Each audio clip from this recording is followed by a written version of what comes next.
రంగారెడ్డి జిల్లా రామగుండం నియోజకవర్గం స్థానిక ఎమ్మెల్యే క్యాంప్ ఆఫీస్లో అంగరంగ వైభవంగా వినాయకుడి నిమజ్జనం ఉత్సవాలను రామగుండం శాసనసభ్యులు మక్కాన్ సింగ్ రాజ్ ఠాగూర్ ఆధ్వర్యంలో ముత్యాలతో ఆటపాటలతో గణనాథుని ఊరేగింపు చేస్తూ నిమజ్జనం చేశారు.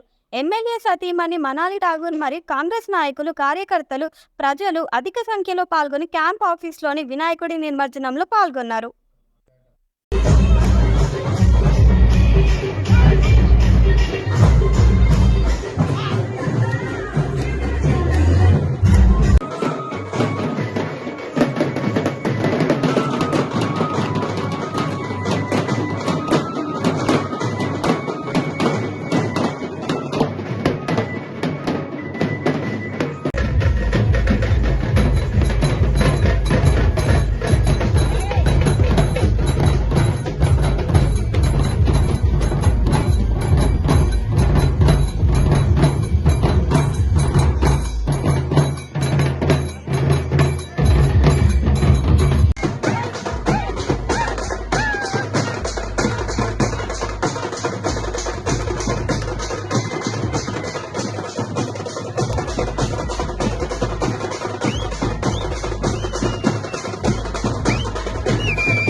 అటు వెయిట్ రాబో ఒకసారి జల్లి అటు వెయిట్